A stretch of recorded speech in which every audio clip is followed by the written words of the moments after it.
नमस्कार दोस्तों, आप सभी का मेरे YouTube चैनल में स्वागत है। आज हम देखने जा रहे हैं संदीप सर और खान सर की वीडियो। दोनों ही वर्ल्ड वाइड है, दोनों ही अपने अपने फील्ड में दिग्गज है। देखते हैं उनसे आज उनकी वीडियो देखकर अपन को क्या सीखने को मिलता है। तो आइए वीडियो स्टार्ट करते हैं।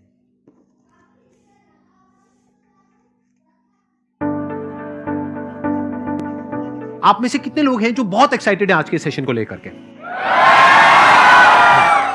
तो अब मैं जैसे ही आपको नाम बताऊंगा उनका, जो हमारे आज के गेस्ट हैं, तो आपका जो एक्साइटमेंट लेवल है वो और बढ़ जाएगा। ये बताने से पहले कि गेस्ट कौन है, मैं आपको थोड़ा सा बताता हूं YouTube के बारे में। YouTube में क्या है कि पूरे वर्ल्ड की अगर बात करी जाए तो करोड़ों चैनल्स हैं जो अलग अलग जॉनर्स में हैं, अलग अलग कैटेगरीज में हैं। उसमें से दो बड़ी कैटेगरीज हैं, मोटिवेशन और एजुकेशन। पूरे वर्ल्ड में जो वर्ल्ड का नंबर 1 मोटिवेशन चैनल है वो मेरा है, और जो वर्ल्ड का नंबर 1 एजुकेशन चैनल है किसी इंडिपेंडेंट क्रिएटर का, वो उनका है, जो कि हमारे गेस्ट हैं। उनके 17 मिलियन से ज्यादा सब्सक्राइबर्स हैं। Please give an energetic and warm welcome to the one and only Khan sir.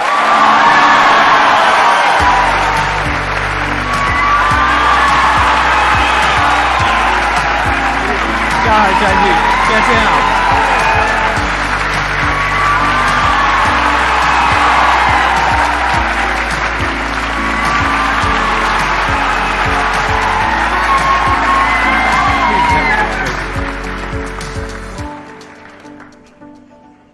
इससे पहले कि ऑडियंस आपसे कुछ पूछे या इंटरेक्ट करे, मेरे माइंड में एक क्वेश्चन है आपके लिए जी।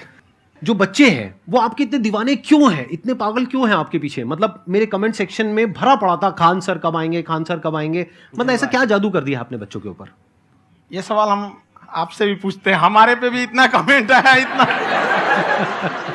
मेरे तो ऑफिस में लोग चले आए कि सर कब जा रहे हैं। अच्छा। क्योंकि हम लोग का तो एग्जैक्ट है, वही पढ़ाना है। हाँ। तो देखिए, हम लोग का मेन है कि बच्चों को जो जरूरत रहती है कि अगर लड़का पढ़ने आ रहा है ना, उसके मन में कोई डाउट ना रह जाए। हम उसको कहते हैं कि हम तुम्हें पढ़ा रहे हैं, दम है तो भूल के दिखाओ, क्या बात है? याद करके नहीं।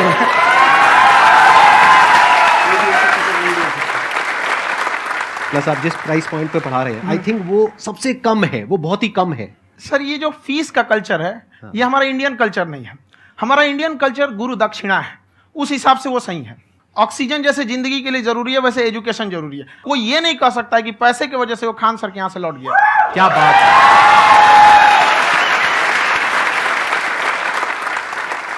मैंने देखा कि आपका ये जो चैनल है कि ये पिछले 3 साल के अंदर अंदर ही ग्रो किया है। हमको जब चैनल शुरू हुआ तो एक दिन में हम 4-5 वीडियो बनाए। एक हमको कुछ आता, आज भी नहीं आता इतना, तो हम देख के कैमरा उमरा तो हम कंफ्यूज हो गए, बाप रे। तो हम एक ही दिन में वीडियो शूट किया, पढ़ाने वाला टॉपिक था हमको। उसके बाद कभी वीडियो नहीं, 6-7 वीडियो एक ही बार शूट कर लिए। और एक जो थे जिनका कैमरा वगैरह था, मेरे पास कैमरे भी नहीं थे उस टाइम, और कैमरा 35,000 का था। तो 6 महीना इसी में लग गया, जो 35,000 इसी में फंस जाएगा। तो उनके कैमरे से शूट किए, उन्होंने कोई चार्ज लिया, उसके बाद हम छोड़ ही दिए। लॉकडाउन लगा, तब हम कहें आप कैसे पढ़ाएंगे। वो तो 1 दिन 2 दिन करते करते अचानक लंबा हो गया। तब हमको याद आया कि ओहो, मेरा एक चैनल भी है वहाँ पे। तो उस समय उस पर लगभग 30,000 सब्सक्राइबर हो चुके थे। तो जैसे लॉकडाउन लगा तो उस पर पढ़ाना चालू किया।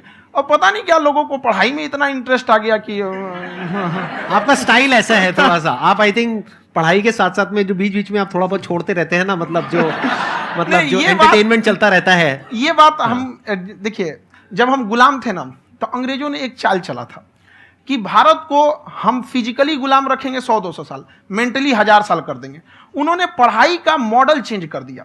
उन्होंने ऐसा डिजाइन किया कि ये टीचर की रिस्पॉन्सिबिलिटी है, वो पढ़ा के चला जाए।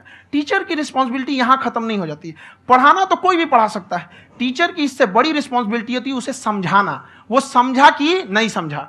अगर लड़का आपके समझाने के बाद डाउट रह गया तो ये आपकी गलती है। लड़का हमसे पूछता है, सर इतनी भीड़ है आपके पास, तो कहे सर डाउट कैसे पूछेंगे? हम कह रहे यार, तुम्हारा डाउट बचेगा तब ना पूछेगा तुम डाउट यहाँ पे।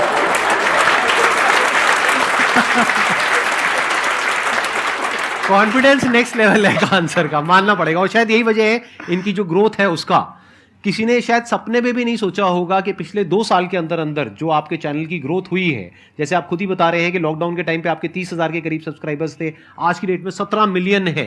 और मेरा एक क्वेश्चन और है, इससे पहले कि ऑडियंस में से आपसे कोई क्वेश्चन पूछे, कि कई बार आप ऐसे भी टॉपिक्स टच करते हैं जो थोड़े से कंट्रोवर्शियल हैं या थोड़े से सेंसिटिव हैं, जिसके ऊपर बात करने की हिम्मत आई थिंक बहुत ही कम लोगों में है। तो आपको कभी ये नहीं लगता है कि कहीं ज्यादा तो नहीं हो रहा है, इसको थोड़ा रोक देते हैं, थोड़ा कम कर देते हैं, क्योंकि कोई लाइन ही नहीं है वैसे तो बोलने को, तो आप कुछ भी बोल दो, कितना भी बोल दो। हुई है कंट्रोवर्सी बहुत बार। एक्चुअली बचपन से हमको फौज में जाना था, और फौज वालों के लिए ये सब मायने नहीं रखता, उसको करना है मतलब करना है, तुम सामने कुछ भी रहो, डजंट मैटर।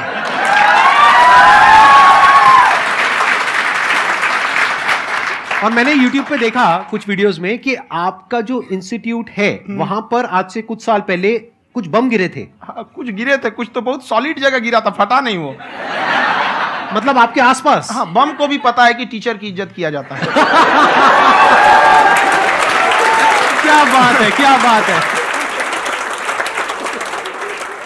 मैं समझ पा रहा हूं कि ये आपके अंदर जो एटीट्यूड है ये कहां से आ रहा है, क्योंकि आप बचपन से ही फौज में जाना चाहते थे, तो आप जंग के मैदान में ही खड़े हैं एक तरीके से। बस फर्क ये है कि आपके हाथ में कलम है, हथियार ना हो करके। हथियार से एक आदमी की जान जा सकती है, हाँ। कलम से बहुत ताकत होता है। शिक्षा एक ऐसा हथियार है ना, हर कुरीतियों से लड़ सकता है, हर तरह की समस्याओं से। और ये एक ऐसा हथियार है, मेटल डिटेक्टर में भी नहीं पकड़ाता है।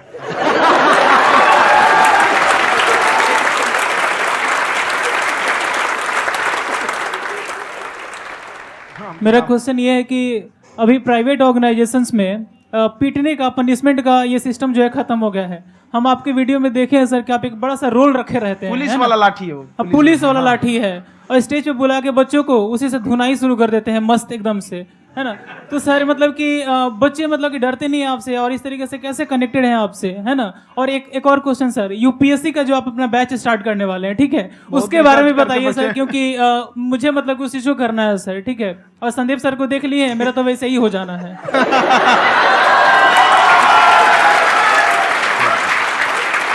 क्या हो जाना है? मेरा पूरा कंप्लीट करो। I'll be an IAS officer next year because I have seen you, sir. My day is like complete, sir. All the best. Thank you so much, sir. Thank you. पूरा बोला करो। Thank you.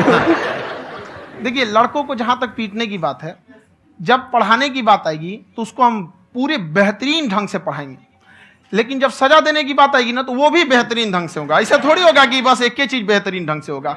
और डर का होना बहुत जरूरी है। ये डर भी अपने आप में एक मोटिवेशन है, क्योंकि जब आपके अंदर एक थोड़ा सा डर रहे ना, तो डर के भागिए मत। एक ऐसा डर जिसको आप लगे कि नहीं नहीं थोड़ा सा और करने की जरूरत है, फिर तो ये हम इसको क्रॉस कर जाएंगे आप। तो लड़कों के अंदर ये डर बनाना भी जरूरी रहता है। और रही बात यूपीएससी वाले की, जो आपने बोला, बहुत सारे लड़के वेट कर रहे हैं यूपीएससी की, क्योंकि 2-2.5 लाख फीस सारे लोग एफोर्ड नहीं कर सकते। और हमारा वही रहता है, हम तो ज्यादातर हमारे स्टूडेंट देखेंगे तो किसी के रिक्शा वाला, सब्जी वाला, यही लोग, इनको तो 2.5 लाख रुपया, इनके पास पूरी संपत्ति नहीं होती है, फीस कहाँ से भरेंगे वहां पे, उसके बाद रहेंगे कहाँ से। तो ऑल ओवर इंडिया से, कश्मीर से कन्याकुमारी तक, गरीब से गरीब भी लड़का उसको पढ़ सकता है। यही कुछ 1000 रुपये मंथली, 12-14 हजार साल का पड़ेगा, खत्म हो जाएगा इतना में।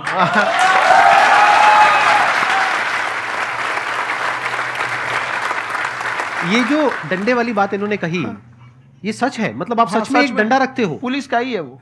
और मारते हो? हाँ, कि मतलब अगर कोई लड़की छेड़ता है या ऐसा कोई भी उल्टा पुल्टा काम पढ़ाई करता लिखाई है, कुछ भी गलती करेंगे तो पिटाएंगे वो यहाँ पे, कैमरे पे, ऑन कैमरा, जैसा भी रहे, कुछ भी पिटाना तो उनको फिक्स है।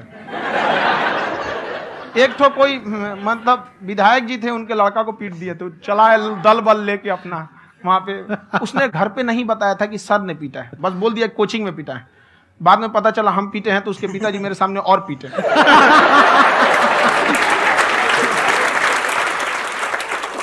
सर आपका सबसे बड़ा डर क्या है, आप दोनों का? फौजी को डरे नहीं लगता है, बाकी अफसर से पूछिए। आज के सेशन से पहले कोई डर नहीं था, लेकिन अब मुझे इनकी डंडे वाली कहानियां सुन करके डर लग रहा है कि कहीं मैंने गलती से कुछ बोल दिया और इन्होंने कहीं पीछे कुछ रखा हुआ है, और यही आ करके अगर इन्होंने मेरी पिटाई कर दी तो बहुत बुरा हो जाएगा। तो इसलिए हमको थोड़ा डर लग रहा है।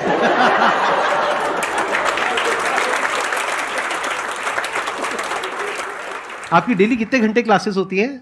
6-7 घंटे। अभी भी खुद ही करते हो आप? हाँ, जो भी हमारे classes स्टाफ करते परेशान रहते हैं। हम 1:30-2 बजे सोते हैं, सुबह 6 बजे उठ जाते हैं, परेशान रहते हैं। हो? यार इतना क्यों करते हो? है ना? कभी क्योंकि तो उनको कुछ भी नहीं साथ साथ सकते। लगना पड़ता है ना। उनको साथ साथ लगना पड़ता है। हम जग गए हैं तो कोई सोया थोड़ी रहेगा, परेशान रह, दिन में सोते ही नहीं है बेचारा, कहीं कहीं जाके सोते रहता है। तो हम सीट बांध दिए कि भाई तुम इस समय सो जाना, तुम इधर सो जाना। आपकी शादी हो गई या नहीं हुई अभी? मेरी खुशहाली देख के आप आइडिया लगा सकते हैं।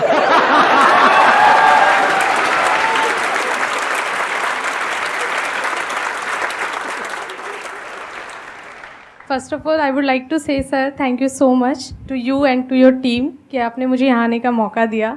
एंड सर अब तक मैंने आपको सिर्फ फ़ोन या लैपटॉप में ही देखा है दोनों को, आज फर्स्ट टाइम लाइव देख रही हूँ तो बहुत अच्छा लग रहा है।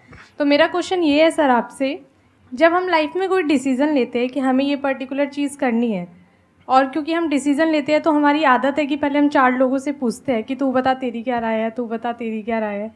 तो उनमें से अगर कोई हमें कह देता है कि ये बेकार डिसीज़न है मत कर, तो हमारा माइंड कहीं ना कहीं डाइवर्ट होने लगता है और उसकी वजह से हम अपना डिसीज़न चेंज कर देते हैं। तो मेरा क्वेश्चन ये है कि कैसे हम अपने डिसीज़न पे स्टिक रहे, कैसे हम जो दूसरे के ओपिनियन है उनको अफेक्ट ना होने दें अपने ऊपर। दूसरे से सलाह लेने से पहले एक बार खुद उस पर रिसर्च कर लेना चाहिए, ताकि आप सामने वाला क्या सलाह दे रहा है आपको समझ में आना चाहिए। यहाँ पर ऐसा नहीं है कि कई बार ऐसे होते हैं कि दूसरे वाले को एक्सपीरियंस होता है, तो अगर आपको पहले से आइडिया है, उसके बारे में आप बेहतरीन ढंग से रिसर्च किए हैं कि क्या इसमें प्लस पॉइंट है, क्या निगेटिव है, उसके बाद आप किसी से सलाह लेने जाइए। ये नहीं कि मन में आया सीधा बता गड़बड़ा जाएगा। तो वहाँ पे पहले आपको R&D करना पड़ता है, समझ में आया कि नहीं? और जिंदगी हो या गाड़ी, जीतेगा वही जो टाइम पे गियर चेंज कर रहा है। तो डिसीजन चेंज करना बहुत ज़्यादा गलत नहीं है। इन्होंने बहुत अच्छी बात कही है और मैं इसी बात में थोड़ा सा और ऐड ऑन करूंगा कि ये जो आपने कहा ना कि अपने डिसीजन पे स्टिक कैसे रहें, ये कोई अच्छी क्वालिटी नहीं है, क्योंकि टाइम टू टाइम आपको अपने डिसीजंस को चेंज करना होता है। जैसे आपने 4 लोगों से डिस्कस किया, कोई इंसान कुछ पॉजिटिव बोल रहा है, कोई नेगेटिव बोल रहा है, उससे फर्क नहीं पड़ना चाहिए। डिपेंड ये करता है कि वो जो बोल रहा है उसका बेसिस क्या है।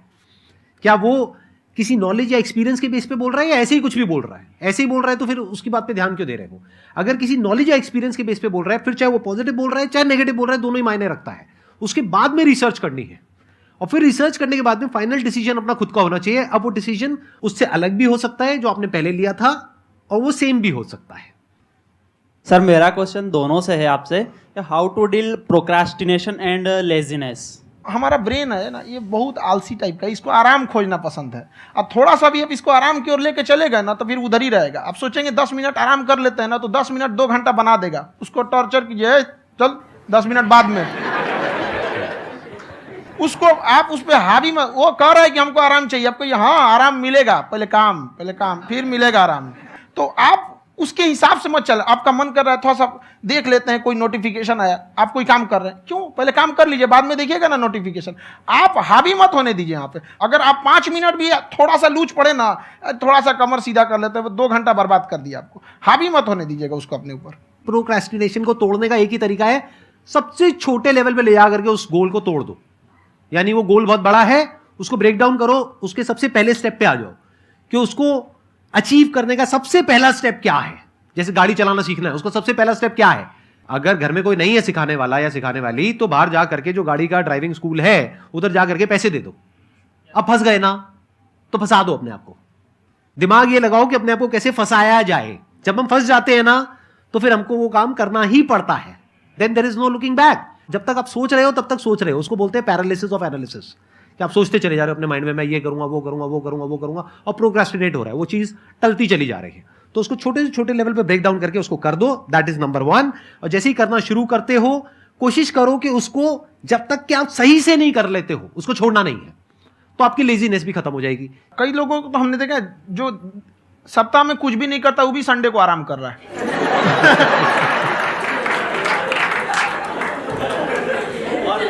वैसे कहा भी जाता है कि अगर कोई काम आपको करवाना है ना, तो ऐसे किसी इंसान को दो जो बिजी है। हाँ। ऐसे आदमी को मत दो जो खाली है। ये परफेक्ट एग्जाम। किसी को भी आप देखिएगा जिसको आप कहते हैं कि मतलब थोड़ा ठीक ठाक आप समझते हैं कि नहीं ये बहुत आगे निकल, वो एक काम को खत्म करने के बाद कभी आराम नहीं करेगा। एक काम खत्म हुआ उसको लगेगा हाँ एक खत्म हो गया, अब दूसरा करना चाहिए। और वही जिसको देखिएगा एक खत्म हो गया और आराम करना चाहिए, कभी नहीं, लाइफ में आखिरी सांस तक।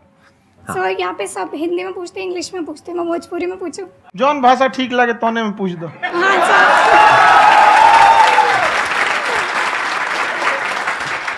सर ये पूछे के चाहते नहीं कि जैसे हमने क्या पढ़ाई करी नहीं सर, तो कभी कभी डेली टारगेट्स जो होला वो कंप्लीट ना होला, अगर टारगेट्स कंप्लीट भी होला तो फिर ऐसा इरिटेशन या फिर वो एंजाइटी या फिर कि और करना है या फिर अभी नहीं हुआ, वो चीज़ हमेशा रहेला, तो वो कम कैसे करल जाए?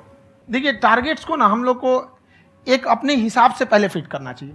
ऐसा नहीं कि दूसरे किसी इंसान को देख के हम टारगेट फिट कर ले। कोई लड़का 8 घंटा पढ़ रहा है, कोई पहली बार अभी पढ़ना ही चालू किया, उसको देख के 8 घंटा पढ़ेगा तो पढ़ाई छोड़ देगा। तो आप अपनी क्षमता के हिसाब से देखिए कि आप कितना पढ़ सकते हैं। अगर आपने एक घंटे को बना लिया कि हम 1 घंटा पढ़ सकते हैं, अगले 1 हफ्ते तक उसको सस्टेन रखिए। जिम में कैसे करते हैं लोग, पहले दिन उठा लीजिएगा 1 कुंटल तो हार्ट अटैक हो जाएगा। तो वो धीरे धीरे टारगेट सेट कीजिए और अपनी क्षमता को भी देखिए। हर इंसान की क्षमता अलग है। कंगारू को देख के हाथी छलांग मारेगा, पैर तोड़ के बैठ जाएगा।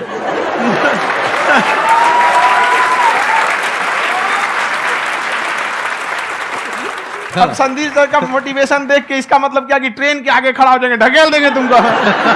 हालांकि ऐसा कर देते हैं, लेकिन ऐसा करिएगा लोग नहीं, क्षमता पता होना चाहिए। आपके अंदर एंजाइटी हो रही है कि मैंने कर तो लिया है। आप ये नहीं कह रहे कि मैंने कुछ भी नहीं किया है फिर मेरे को एंजाइटी हो रही है। आप ये कह रहे हो मैंने काफी कुछ कर लिया है फिर भी एंजाइटी हो रही है कि कहीं कुछ छूट तो नहीं गया है। तो बेसिकली आपको ये देखना है कि अगर आपके अंदर ये एंजाइटी हो रही है, that means you are a very good student. आप एक अच्छे स्टूडेंट हो।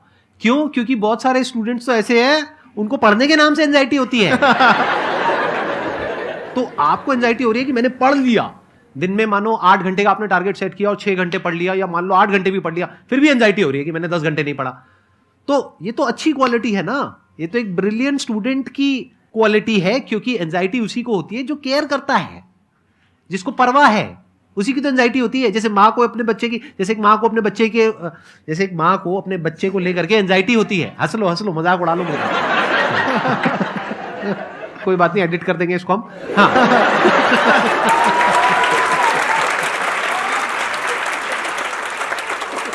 जैसे एक माँ है, उसको अपने बच्चे को लेकर के एंजाइटी होती है, थोड़ी सी भी तबीयत खराब हो जाए उसको एंजाइटी होती है, चाहे बच्चा ठीक भी है, डॉक्टर को नहीं होती है। क्यों? क्योंकि माँ को उस बच्चे से प्यार है। तो दैट मीन्स कि आप अपनी पढ़ाई को लेकर के सीरियस हो, इस वजह से आपके अंदर एंजाइटी हो रही है, विच इज नॉर्मल। जहां पर प्यार मोहब्बत होती है वहां पर थोड़ी बहुत एंजाइटी तो होती ही है ना। समझ रहे हो ना मैं क्या कहना चाह रहा हूं? आप लोग समझ रहे हो ना मैं कहां जा रहा हूं? जब वो किसी और से बात करती है तो एंजाइटी होती है ना।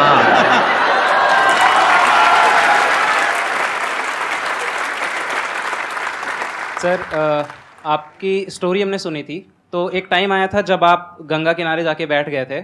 उस समय आपको कुछ समझ नहीं आ रहा था, तो उस समय मतलब आपने ये डिसीजन कैसे लिया कि अब आगे नहीं, यहाँ से वापस जाना है? रास्ता ही नहीं था। घर जाने के लिए एटलीस्ट 90 रुपए चाहिए थे, जेब में 40 रुपए थे। कैसे घर जाते हैं? और हम गंगा के किनारे चुपचाप बैठे बैठे हम कहें कि अब बहुत टेंशन हो गया, अब घर जाना चाहिए। रूम पे, तो किराए के रूम पे ही आदमी सारे लोग रहते। गए वहाँ पे तो रूम लॉक हो गया था। तुम खटखटाए तो ऊपर से गुस्सा से बोले जो ऑनर थे, क्या टाइम हो गया है? तुम कहीं 9-10 बज रहा होगा। घड़ी देखिए तो 2 बज रहा था रात का, 2-2:30 बज गया था वहाँ। टेंशन में आप तो होता है, कई बार ऐसा समय आएगा कि लगेगा जैसे अब कुछ नहीं हो सकता है। तो इससे घबराना नहीं है। कभी कभी गुच्छे की आखिरी चाबी भी ताला खोल देती है। जो बातें आपने बताई कि घर में प्रॉब्लम्स ये वो, ये तो बहुत लोगों ने फेस करी वहां पर। आप अकेले नहीं है, बहुत लोगों ने ये प्रॉब्लम्स फेस करी, बहुत तरह की प्रॉब्लम्स देखी, बहुत तरह की स्ट्रगल्स देखी, लेकिन वो सब इतने कामयाब नहीं हो पाए जितने कि आप हुए। तो आपके अंदर ऐसा कुछ ना कुछ है जो औरों के अंदर नहीं है। तो वो मैं जानना चाह रहा हूं कि वो ऐसा क्या था जहां से कि आपका दिमाग यहां तक सोच पा रहा है कि मैं पूरे इंडिया में इतने बड़े लेवल का चेंज लेकर के आ सकता हूं, एजुकेशन फील्ड में रेवोल्यूशन लेकर के आ सकता हूं। ये सोचना ही बहुत लोगों के बस का नहीं है। मेरी एक खुद की थिंकिंग, अगर हमको कोई 100 रुपए किसी काम के लिए दिया, हम सबसे यही कहते हैं, तो हम कोशिश करते हैं उसे 200 का रिटर्न दे। अगर कोई हमसे 200 रुपया फीस दे रहा है, 250 दे रहा है, तो हम उसको ये कोशिश करते हैं कि तुम्हें ऐसा लगे कि नहीं भैया हमने 10-20 हज़ार का पढ़ लिया यहाँ पर। वो ईमानदारी से कभी कमी नहीं। और हमेशा अगर हम प्रॉमिस एक्स का करते हैं तो डिलीवर 4x करना चाहते हैं। ध्यान से सुनना और ध्यान से समझना इस फर्क को। अगर आप समझ पाए तो बहुत आगे जाओगे लाइफ में। एक वो होते हैं जो ये सोचते हैं कि हमें सब कुछ मिल जाए, हमें कुछ भी करना ना पड़े। दूसरी कैटेगरी होती है लोगों की जिनको जितना मिलता है उसमें भी चोरी चकारी करते हैं या कोशिश करते हैं कि उससे कम दे सामने वाले को जितना कि हमें मिल रहा है। तीसरी कैटेगरी होती है लोगों की, जो इनके जैसे लोग होते हैं, वो क्या करते हैं, वो ये सोचते हैं कि अगर मैंने किसी से 1 रुपए भी लिया देखा जाए तो 200-250 रुपए कुछ भी नहीं होता है। 200-250 रुपए अगर मैंने लिया तो कैसे उसको 400 रुपए की वैल्यू दूं, ये जो थिंकिंग है ना, यही एक फर्क होता है एक ऐसे इंसान में जो बहुत आगे निकल जाता है और उस इंसान में जो मीडियोकर रह जाता है। आप अपने आप के ऊपर समय दीजिए, उसको डेवलप कीजिए। जब आप अपने आप के ऊपर खर्च करते हैं तो आने वाले समय में लोग गूगल पे आपको सर्च करते हैं। क्या बात है सर, ये आपने अभी बनाया है या ये कोई पुराना आपका वो है? बनते रहता है इसे, फ्लो में बन जाता है। आपके अंदर ना सर एक कवि छुपा हुआ है कहीं ना कहीं जो बाहर आना चाहता है। कभी ना कभी आपने सोचा होगा कुछ? हाँ, कभी कभी देखिए, एक चीज है, संगत का बहुत अच्छा असर पड़ता है। ये चीज को हमेशा, संगति का मतलब लोग हल्के में ले लेते हैं। संगति का मतलब होता है संग संग गति। तो अच्छे लोग के साथ रहेंगे तो संग संग अच्छी गति होती जाएगी, खराब में रहेंगे तो ये भी होता है। बट अपने आप को थोड़ा सोचना चाहिए कि हम केवल जी के मर जाएं इसके लिए नहीं आए हैं।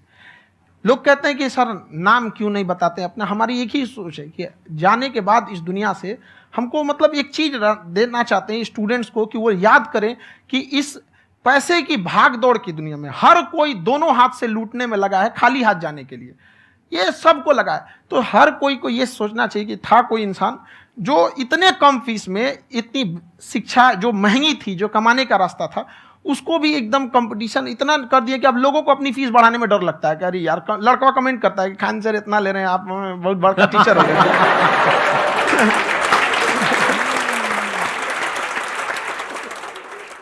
खान सर की एक क्लिप है, ये समय और समझदारी में बहुत फ़र्क होता है।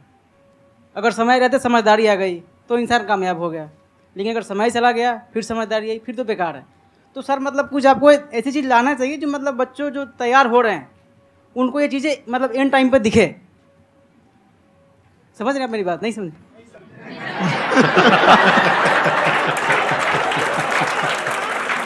यही होता है सर का मोटिवेशन ज्यादा हो जाता है। जब आप स्ट्रगलिंग फेज में हैं तो कम से कम चीजों को अपने ऊपर खर्च कीजिए, ज्यादा से ज्यादा सीखने में खर्च कीजिए। अगर आपको राजा बनने का शौक है तो गुलाम की तरह मेहनत करना सीखिए, तब राजा बनेंगे।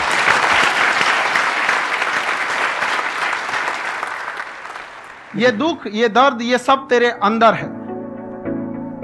तू अपने बनाए इस पिंजड़े से बाहर निकल के देख, तू अपने आप में एक सिकंदर है।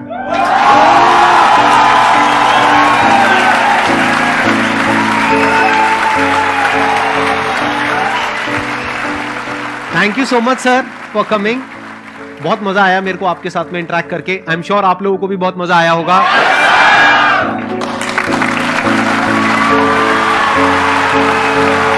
Thank you so much ji.